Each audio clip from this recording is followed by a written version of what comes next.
आणि आता घेऊयात बातम्यांचा वेगवान आढावा। महाराष्ट्रातल्या 36 पैकी 25 जिल्ह्यांमध्ये निर्बंध शिथिल करण्यात येणार आहेत। 11 जिल्ह्यांना मात्र तुर्तास दिलासा मिळणार नाहीये। या 11 जिल्ह्यांमध्ये बीड, अहमदनगर, पुणे, संपूर्ण पश्चिम महाराष्ट्र आणि कोकणातल्या 3 जिल्ह्यांचा समावेश आहे। पण ठाणे, पालघर, नाशिक, औरंगाबाद, नागपूर, चंद्रपूर आणि वर्ध्यासह 25 जिल्ह्यांना मोठा दिलासा मिळाला आहे। आरोग्यमंत्री आणि कोरोना टास्क फोर्सनं मिळून शिथिलता देण्याबाबतच्या शिफारसी मुख्यमंत्र्यांकडे पाठवल्या आहेत। मुख्यमंत्री आता यावरती अंतिम निर्णय घेणार आहेत।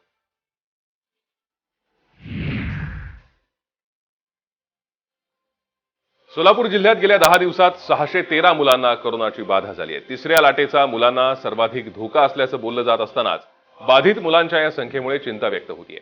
या 10 दिवसात बाधित मुलांच्या संख्येत मोठी वाढ झाली असली तरी परिस्थिती नियंत्रणात असल्याचा दावा जिल्हा प्रशासन करत आहे।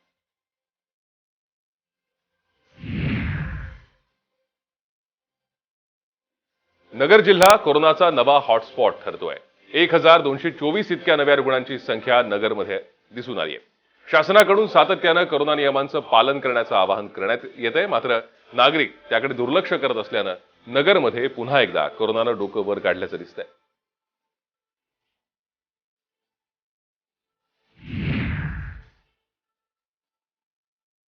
मुंबई लोकलचा निर्णय पुन्हा लांबणीवर पडण्याची चिन्ह आहेत। 15 ऑगस्टपर्यंत महाराष्ट्रातील रुग्णसंख्येचा आढावा घ्या आणि मग निर्णय घ्या, असा सल्ला कोरोना टास्क फोर्सनं मुख्यमंत्र्यांना दिलाय।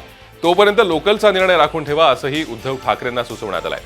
2 डोस घेतलेल्या प्रवाशांना लोकल प्रवास करू देण्यास हरकत नसली तरीही अन्य काही राज्यांमध्ये कोरोना स्थिती बरी नाही, त्यामुळे निर्णय राखून ठेवावा, असा सल्ला टास्क फोर्सनं दिलाय।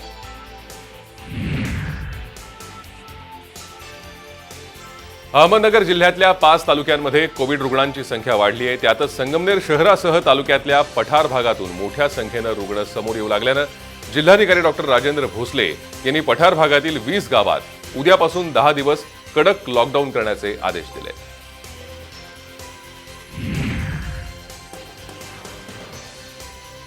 नाशिकमध्ये गोदावरीला पूर आलाय। गंगापूर धरणातनं 3000 क्युसेक वेगानं पाण्याचा विसर्ग सुरू करण्यात आलाय, त्यामुळे गोदावरीच्या पाणी पातळीत वाढ झाली आहे। दुतोंड्या मारुतीच्या गुडघ्यापर्यंत पाणी आलंय। रामकुंड, गोदाघाट परिसरातील मंदिरांना पाण्याचा वेढा पडलाय। नदीकाठच्या नागरिकांना सतर्क राहण्याच्या सूचना प्रशासनानं दिल्या आहेत।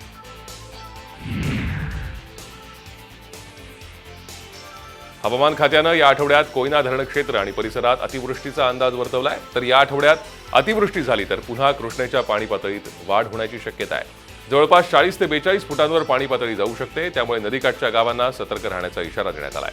तर गेल्या आठवड्यात पूरस्थितीमुळे स्थलांतरित करण्यात आलेल्या नागरिकांनी सुरक्षित ठिकाणी थांबावं, घरी जाण्याची घाई करू नये, असं आवाहन करण्यात आलंय।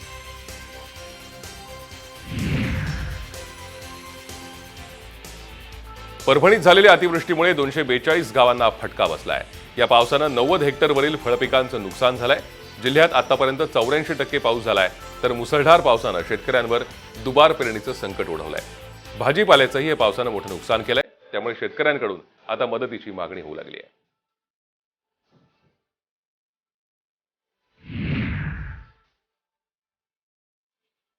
विरोधी पक्षनेते देवेंद्र फडणवीस पश्चिम महाराष्ट्राच्या पूरग्रस्त भागाच्या दौऱ्यावर आहेत। त्यांनी पूरग्रस्तांच्या व्यथा जाणून घेतल्या। पूरग्रस्तांसाठी सरकारनं लवकरात लवकर पॅकेज जाहीर करावं, अशी मागणी करतानाच राज्य सरकार मदतीबाबत उशीर करत असल्याचा आरोप त्यांनी केला। राज्य सरकारनं एसडीआरएफच्या निकषाबाहेर जाऊन मदत करावी, अशी मागणी त्यांनी केली आहे।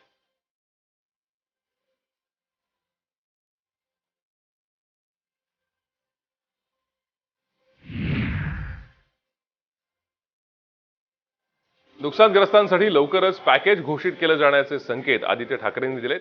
चिपळूण दौऱ्यादरम्यान त्यांनी मदतीचं आश्वासन दिलंय। जनतेला वाऱ्यावर सोडणार नाही, पंचनामे पूर्ण झाल्यावर पॅकेजची घोषणा केली जाईल, असंही त्यांनी सांगितलंय।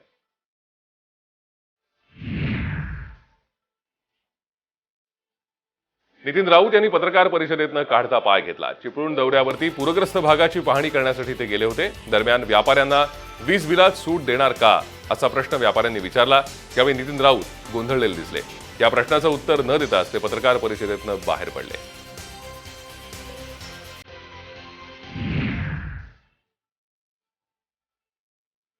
कोकण चिपळूणच्या आधी महाराष्ट्रात अकोल्यात सर्वात जास्त मदत देण्यात आल्याचा दावा पालकमंत्री बच्चू कडूंनी केलाय।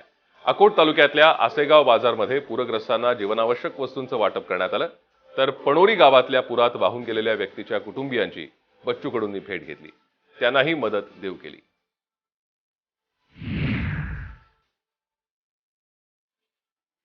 धुळ्यात मनसैनिकांनी चिपळूणमधील पूरग्रस्तांसाठी मदत पाठवली आहे. जीवनावश्यक वस्तू, खाद्यपदार्थ, पाण्याच्या बाटल्या इत्यादी वस्तू चिपळूणकरांसाठी पाठवण्यात आल्या आहेत. या साहित्याचं वाटप मनसेच्या पदाधिकाऱ्यांच्या माध्यमातून पूरग्रस्तांना करण्यात येणार आहे. तसंच 4 दिवसानंतर अजून एक वाहन मदतीसाठी पाठवण्यात येईल.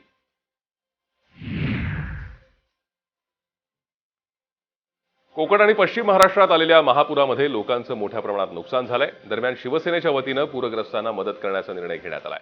शिवसेनेचे सर्व आमदार आपलं 1 महिन्याचं वेतन पूरग्रस्तांना मदत म्हणून देणार आहेत.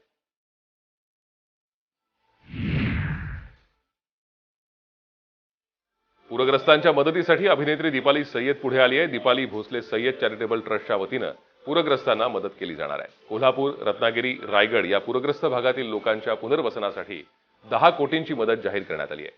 बुधवारी दीपाली सय्यद यांनी कोल्हापूर जिल्ह्यातल्या गारगोटी परिसरात पूरग्रस्त भागाला भेट दिली आणि झालेल्या नुकसानीची पाहणी केली.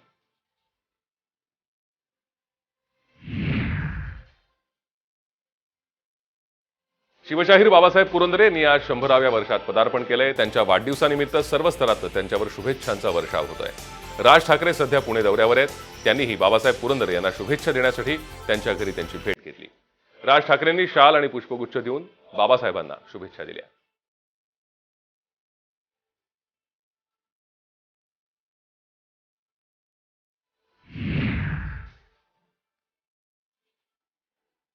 सध्याच्या जगात कसं वागायला हवं हे शिवशाहीर बाबासाहेब पुरंदरेंनी सांगितलेल्या शिवचरित्रातनं शिकायला मिळतं, असं राज ठाकरे यांनी म्हटलंय. इतिहासातल्या अनेक गोष्टी बाबासाहेब पुरंदरेंमुळे आपल्याला कळल्याचं राज ठाकरे यांनी म्हटलंय. अनेक आडनावं कशी आली याबाबत सांगताना फडणवीस नाव कसं आलं असावं याचा इतिहास राज ठाकरेंनी सांगितला.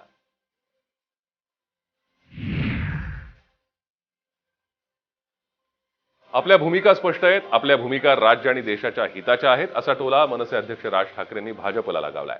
जे पटतं ते आपण मांडत असतो, असंही ते म्हणाले. मनसेसोबतच्या युतीत त्यांची परप्रांतीयांबाबतची भूमिका अडचणीची ठरत असल्याचं भाजप नेत्यांनी म्हटलं होतं. त्यावर राज ठाकरेंनी ही प्रतिक्रिया दिली आहे. या प्रतिक्रियेवरून मनसे आणि भाजप युतीची शक्यता राज ठाकरेंनी फेटाळून लावली आहे. तर नियोजनामुळे शहर बकाल झाल्याचं राज ठाकरेंनी म्हटलंय.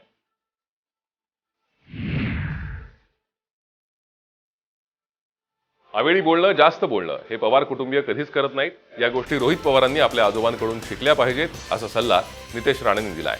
शिवाय यावेळी त्यांनी अजित पवारांवरही टीका केली आहे.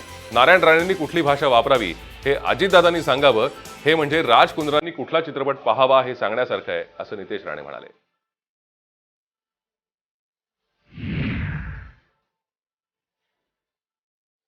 भंडारा जिल्ह्यातल्या पवनी तालुक्यातील गोसीखुर्द धरणाचे दरवाजे सलग 7व्या दिवशी उघडण्यात आले. धरणाचे 15 दरवाजे अर्ध्या मीटरनं उघडण्यात आले असून 1631.7 क्युसेक वेगानं पाण्याचा विसर्ग सुरू करण्यात आलाय.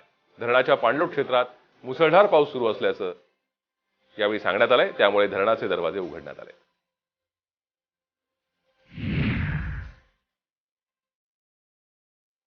किला कोर्टानं जामीन अर्ज फेटाळल्यामुळे राज कुंद्रा यांना आता सेशन कोर्टात धाव घेतली आहे. कुंद्रा हे या गुन्ह्यात पहिल्या दिवसापासून सहकार्य करतायत. मात्र तरीही पोलिसांनी त्यांना बेकायदेशीरपणे अटक केल्याचा दावा कुंद्राच्या वकिलांनी केलाय.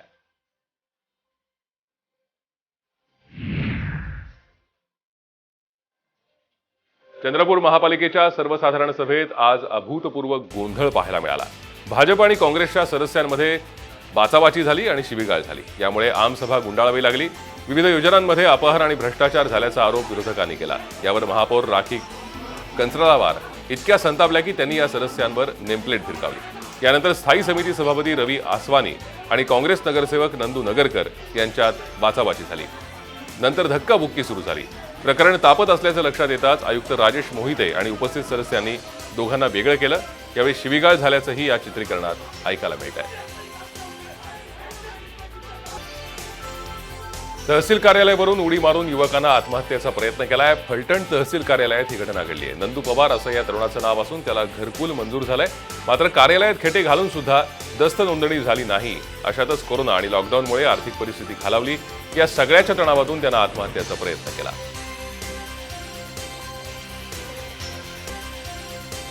वाशिम जिल्ह्यात दिव्यांगांसाठी असलेल्या विविध योजनांची अंमलबजावणी होत नाही. त्यामुळे संतप्त झालेल्या राष्ट्रीय अपंग महासंघ आणि महाराष्ट्र निर्माण सेना यांच्या संयुक्त विद्यमानं जिल्हा प्रशासनाचा निषेध करण्यात आला।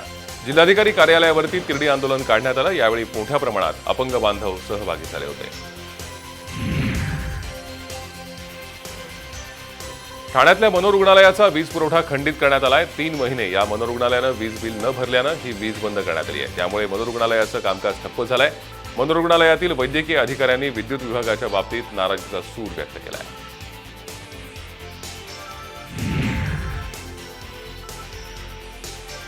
पशुधन पर्यवेक्षकांनी संप पुकारल्यानं ग्रामीण भागातील पशुपालकांची तारांबळ उडाली आहे। डॉक्टर उपलब्ध नसल्यानं उपचाराअभावी अनेक जनावरं दगावत आहेत। त्यामुळे संपावर गेलेल्या पशुवैद्यकीय कर्मचाऱ्यांच्या मागण्या मान्य करून लवकरात लवकर त्यांना कामावर हजर करा या मागणीसाठी स्वाभिमानी शेतकरी संघटनेच्या कार्यकर्त्यांनी वाशिममध्ये आंदोलन केलं।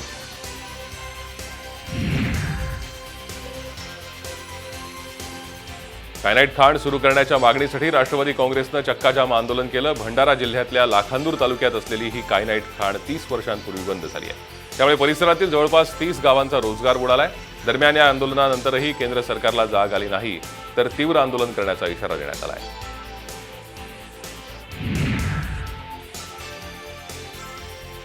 अहमदपूर परिसरातील बायपासचं काम शेतकऱ्यांनी बंद पाडलं। लातूर ते नांदेडला जोडणाऱ्या राष्ट्रीय महामार्गाच्या चौपदरीकरणाचं काम सुरू आहे। या बायपासमुळे 150 शेतकऱ्यांच्या जमिनी गेल्याचा आरोप शेतकऱ्यांनी केलाय।